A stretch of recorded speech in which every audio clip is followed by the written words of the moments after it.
En fait, le syndicat des professionnels diplômés en travail social, ça regroupe les professionnels à Madagascar en travail social, ayant leur propre diplôme et leur spécificité en matière de filière, parce qu'il y a les assistants sociaux, éducateurs spécialisés, encadreurs, éducateurs spécialisés d'administration pénitentiaire aussi. Il y a les agents de développement social, les communicateurs sociaux, les accompagnateurs familiaux et les d'autres matières que je n'arrive pas à citer. Donc, en fait, ça regroupe 1700 professionnels actuellement, sortant de différents centres de formation, à peu près 9 centres de formation, dans privé et public.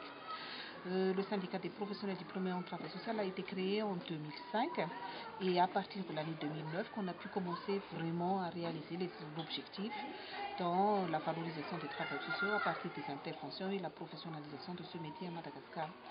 C'est grâce à ces interventions qu'on commence à connaître les travailleurs sociaux, malgré le fait que depuis 1960 il y a déjà la première promotion en travail social ayant le diplôme.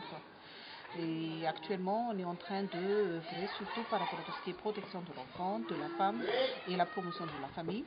On est en train de collaborer aussi avec les travailleurs sociaux qui travaillent au niveau des secteurs associatifs ou bien les ONG, les secteurs publics. Au niveau du secteur public, ils sont au nombre de 3,4% parmi les 1700, seulement à cause de l'inexistence d'un poste budgétaire, l'inexistence d'un corps professionnel. Donc on se bat par rapport à la reconnaissance de ce métier pour que l'État puisse recruter ces professionnels en travail social. Voilà grosso modo ce qu'on fait.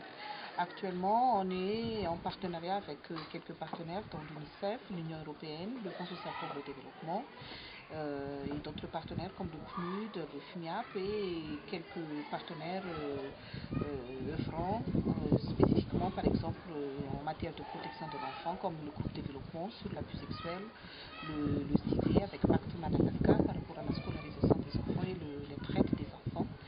Mais il y a des interventions où on n'a pas du tout de financement, mais c'est par le but de notre fonds propre, comme tout ce qui est lutte par rapport à la migration économique et la traite de personnes et la prise en charge de ces victimes.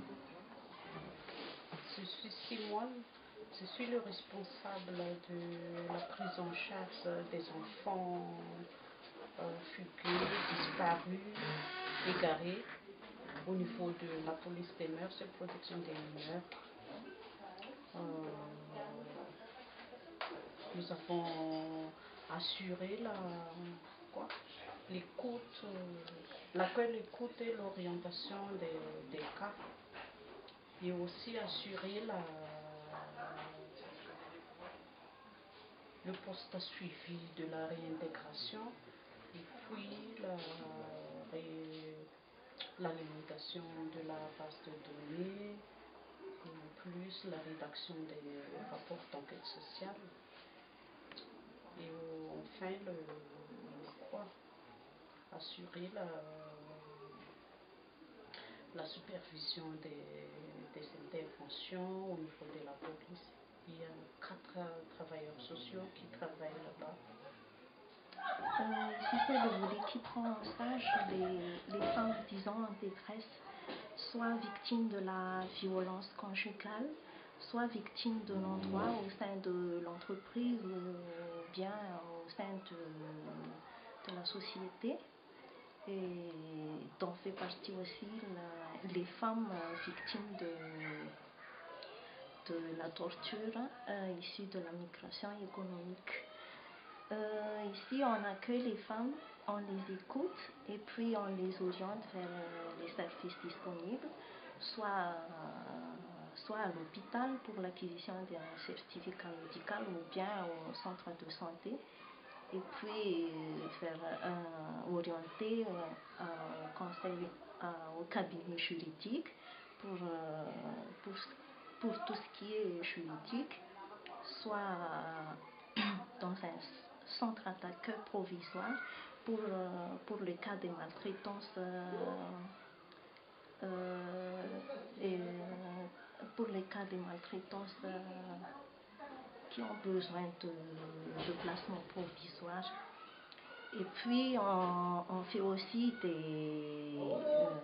qu'on appelle thérapie, que ce soit individuelle, soit en groupe. Et on fait aussi la médiation entre couples, la médiation familiale et surtout la réunification familiale. Et voilà, c'est tout comme notre activité par rapport à la prise en charge des femmes en détresse.